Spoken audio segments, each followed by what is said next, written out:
Hey guys, just wanted to do a quick update on some of my piercing progress. I haven't done too much piercing related progress lately, but I guess that's not exactly the case because if you understand that I started the year with 14 gauge conches, and in some of my older vlogs, I'm talking about just getting them pierced back in the end of 2019.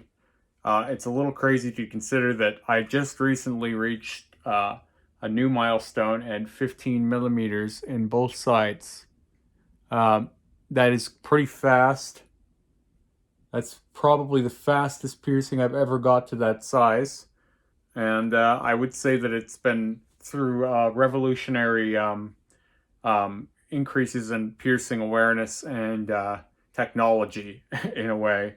In that when I was coming up in stretching originally, stretching things like my septum and my cartilage, my lobes, um, I don't really think we had the best ways yet to stretch. At least I didn't have my favorite ways to stretch yet. My favorite way to stretch has become getting stretching kits from either South Shore or Stone Wolf Adornments. I prefer Stone Wolf Adornments. I prefer the way they communicate with customers and how knowledgeable they are. For example, I like troubleshooting with my labret piercing. Um, Stone Wolf has always been very helpful in finding ways to make my daily life more comfortable wearing jewelry. Um, as you get into bigger sizes in jewelry, quite often you'll have custom pieces for that jewelry. Um, for example, with this labret, my wing depth and wing length is set for comfort for me. So this piercing, wearing this jewelry, wouldn't be comfortable for someone else's lip. Even if they had the same size as me, they would want a different set of parameters for it. And that's what differentiates big sizes from small sizes with piercings. So anyway, um, all of my jewelry these days is typically custom made. I have a custom built septum piece, which I don't talk about often anymore because I've had it for almost 2 years now, and I've been wearing it daily as long as I've had it. I don't wear anything else. I do have some pieces that I put in every now and then. I got a bunch of breathable septum pieces made recently by a guy named DeadX King on Instagram.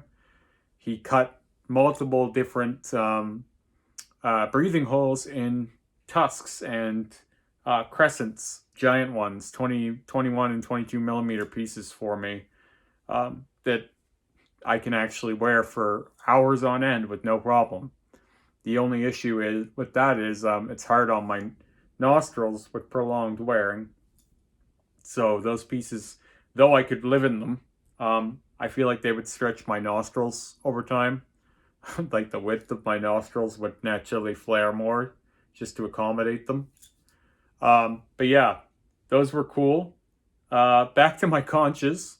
Um, right now, I have silicone tunnels in. That won't be what I keep in forever, as they're just comfortable for now. When I get into 16 millimeters, I'm planning on switching them out to something different. I haven't decided exactly what I want to rest with in those yet because conches are a bit strange for sleeping. If you don't have the right jewelry, your ear doesn't like to bend much. Right now, the silicone on my ear can bend a little, but they are really central in your ear, so stretched conches tend to make the whole ear move like one piece, I've found. See, it's all just kind of one object now. You can't pull on any part of this ear without tugging on the whole thing, which is interesting because that doesn't happen with the lobe. It doesn't happen with the helix, and it doesn't happen with the forward helix, which I should say I stretched my forward helixes again as well recently. So this forward helix is now a 6 gauge, so is this one. I think the largest I'm going with them is either 4 or 2 gauge. I was a little nervous at first about the space of the forward helix, like how much room there was to stretch there. But as I've gotten a little bit bigger, I've realized that it's actually a little more space in there than I originally thought. I can't quite feel the jewelry coming through yet. So I think I'm going to be safe to go up to 4 or 2 gauge, but I don't think I'm going any farther than that. So as again, I've said, it'll be about as big as this tunnel here. So that's a 2 gauge tunnel. So just little, but you'll be able to see through to the inside of the ear from the front, which I find very interesting. In terms of pain, because I always forget to mention the pain of different things. The conch piercings were the easiest stretches I've had for pain. I stretched them really, really quick, as I said. I did that with half-size kits from Stone Wolf. So what I mean by half-size is where with typical piercings you have 14, 12, 10 gauge, and so on and so forth until you get to like 0, and then it gets into just millimeter measurements, or 3/4 inch, like that kind of thing. With stretching kits, you get in between sizes. So instead of having a 14 gauge, you could have a 13 gauge. 12 gauge goes to 11 gauge. So if you have standard stretching kit with a half-size stretching kit as well, you can just go up 1 millimeter at a time. I've even heard of people doing 0.5 millimeter increments as well. So they're only going up by 0.5 millimeters. And if you're only going up by that much, you can stretch 0.5 millimeters probably every couple days, even if you really wanted to, because your body isn't so much stretching anymore. It's weird. It's like you're sneaking it up. It's like kind of like putting your foot into a shoe that's just a little snug. That's sort of what it's like to put a half-size stretch in. It's not that abrasive full stretch that I did when I was young. Like the most prominent hard stretches I ever had when I was young were or scarring memories of stretching were 4 to 2 gauge in my septum, and then 2 to 0, and then again 00 from 0 were really hard because those are a couple millimeter jumps, and the jewelry, even to look at a 0 to a 00, it's a huge jump. So there's no easy way to do that at that point. You've heard of people taping and gradually increasing that way, but I find the tape is a little abrasive, especially in your nose. So I didn't tape. I did dead stretching for my septum as well, as I found tapers really destructive. I've used tapers in my cartilage. I've used tapers in my lobes. I actually find that tapers, the amount of force that you're doing to the tissue and the amount of force stretching that's happening, I find is a little more abrasive than waiting until your piercing has loosened up enough that you can put the next size in. So even if you don't have half sizes, I still recommend dead stretching over tapering personally. But yeah, half sizes have changed my life. I have half size increments all the way from, say, I think 14 gauge all the way up to 16 millimeters. So I can take a piercing at every step of the way, and I have multiple steps because I do 2 sides at once generally with my piercings. I can take a piercing from 14 gauge, depending on which piercing it is, all the way up to 16 millimeters in probably less than a year, because you're doing so much less damage each stretch that way. Like my conches don't have any blowouts, and they have no pain, and they're looking great. So I feel like I've cheated the system. Like it's not supposed to be as easy as that. And I actually feel a little bit guilty in a way because I know a guy who he got his conches cut out at 00 gauge with the intention of getting a head start on stretching them. And he got his punched around the same time I got mine pierced at 14 gauge. And I was talking to him about it. I said to him, well, we'll see at 16 millimeters because we both had that same kind of goal in mind. And I think he thought he was going to get there quicker than me, but I actually think that I'm just about there, and he's 3 or 4 stages smaller than me. Because when he cut them out, there was a lot of trauma done with the scalpeling, like a lot. It was bleeding for days, and it was hard to sleep. He had crazy headaches for days.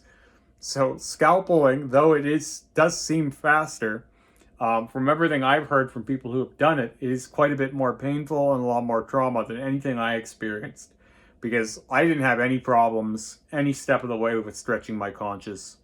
And I said in a few videos a couple weeks ago here that I thought that I was done at 14 millimeters because the area looked pretty filled up, and it still does.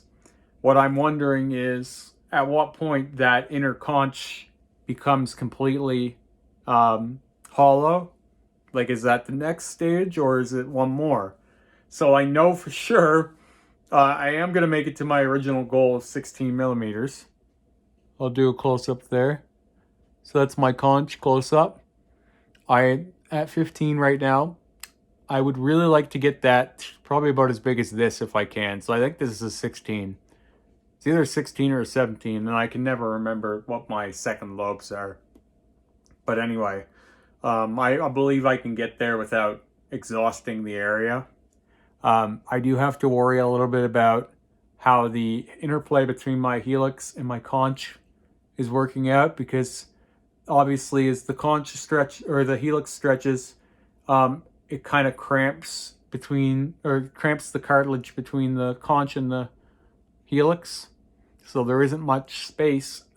So I have to be more mindful on the left side, and it's definitely a possibility that this conch can be stretched more than the left side's conch can be, similar to how this helix piercing didn't get to go nearly as big as this one, because the tissue, it stretched more outward than inward, where this one stretched a lot more inward. And some of that isn't about anything you do wrong. Sometimes it's just about your anatomy. Like, both of my ears have a different shape. This one has much more of a ridge along the top, and this one has much less of a ridge. So even just little things like that can affect how each ear will stretch over time. Likewise, in this forward helix here, I have a much different shape than in here, where this is much more narrow. This one is much wider. But this one is actually oddly deeper. So the human body is very different even in itself. Each side of us is not completely symmetrical. So, for example, I can have lots of huge stretch piercings because I have giant ears. It hasn't actually distorted my ears much because my ears were massive to begin with. Whereas some people have really, really tiny little ears, and they wouldn't even have room for all this jewelry, let alone be able to wear it without a whole bunch of different distensions, or almost like your ear is transforming into an odd shape.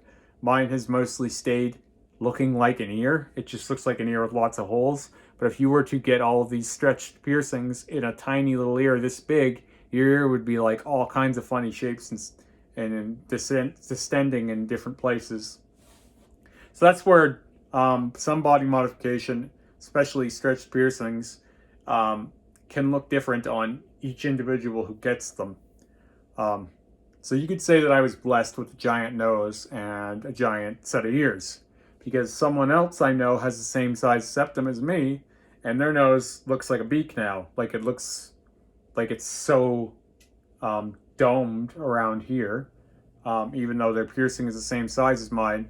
Because I had such a large nose to begin with, it hasn't distorted my nose shape much. So sometimes having a big beak isn't the worst thing for you. I guess if you want to do this kind of stuff, it's actually a positive, not a negative. But that being said, I have been done with my septum for a long time. I think that if I were to stretch it much more, I would start to get that too, where your whole front of your nose starts to feel like a helmet for your septum piercing. My septum has loosened up a lot since I haven't stretched it in almost 2 years. It's at a point where I can actually stick a 22 or 23 millimeter piercing in my septum, even though I only wear a 20 millimeter piercing daily. That's kind of what happens. Your piercings tend to wantonly stretch. I have talked about this with my labret. The force of gravity and just the tissue relaxing over time makes it so that you can easily stretch it, or so that it's basically stretched already and you're just putting in bigger jewelry. Like these lobes, for example, I had an inch one time, and ever since I've sized them back, I could probably within a week bring them back to an inch from the 22 millimeters that they are right now. Anyway, that's a bit of a rant on that. Just a few odds and ends about piercings. I don't talk enough about piercings sometimes. I feel like my journey as it were, as people call it, has become more known, and more people are more interested in my blackout tattoos.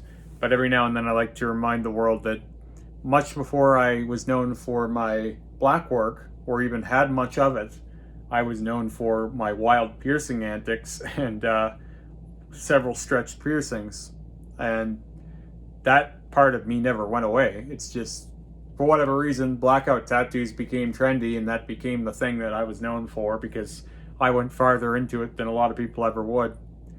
And that, isn't it weird that you can't control what people like about you? Like, that's something I come to a lot with social media, is like, you can put up 9 pictures of piercings and 1 picture of black work, and it could be that none of those 9 pictures of piercings were beloved, but that one black work picture was. So when you're working with social media, you kind of have to lean into the things that work a little bit. But yeah, I hope you guys have found this informative. And just one more time, that's my newly stretched 15 millimeter conch. And in this here, and hopefully in a few months, I'll be showing off the 16 millimeter conches. And who knows, maybe after that, 17 millimeter conches. Let's just see how it goes. All right, guys, have a good day.